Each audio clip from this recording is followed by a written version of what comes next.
Dobar dan i dobrodošli u novi klip. Danas ću da vam pokažem kako da snimate TV sadržaj preko Google TV-a. Prvo i osnovno jeste da morate da nabavite, ako već nemate USB memoriju, i ako vaš TV ima USB 3.0 port, da kupite USB 3.0, a ako nema, onda možete koristiti i USB 2.0, nema veze. Po čemu se razlikuju USB 2.0 i 3.0? Pa najviše se razlikuju u brzini, znači USB 3.0 je brži i ima ovaj plavi okvir kao što vidite.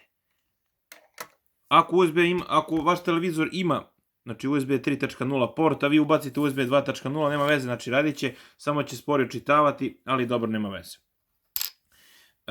Kada ste utvrdili da vaš TV ima USB 3.0, znači vidite jednostavno da ima plavi port, ovaj levi je USB 2.0, dok ovaj desni je USB 3.0.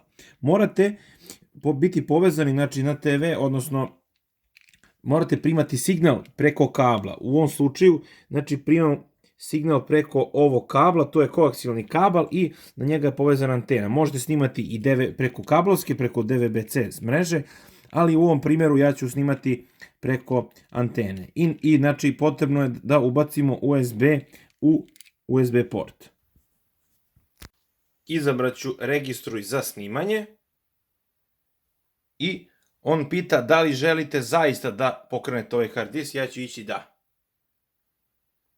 I da li želite da obrišete sve sačuvane podatke, ja ću ići da, a vi znači pre nego što ovo uradite budite sigurni da na vašem USB-u ne postoji nikakvi podaci koji su vam potrebni, pošto ja znam na ovom flashu da nema ništa, ja sam kliknuo da i potrebno da se izvrši formatiranje.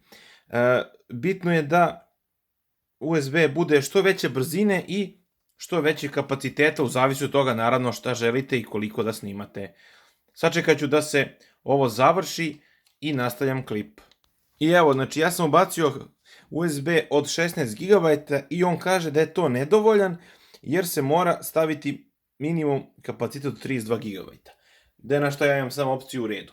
Tako da eto, znači da biste snimali na Google TV-u morate imati USB 3.0 od minimum 32 GB.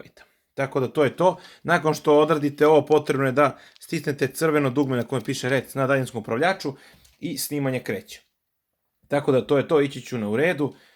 Da biste kasnije pregledali sadržaj vašeg flasha, jednostavno otićete na USB disk, on će se ovde očitati i tu će se nalaziti naravno gde ste to snimili, pisat će nešto, zavisno kako televizor to formatira, kako ga nazove, jednostavno pustite i to je to. Hvala puno na gledanju i doviđenja.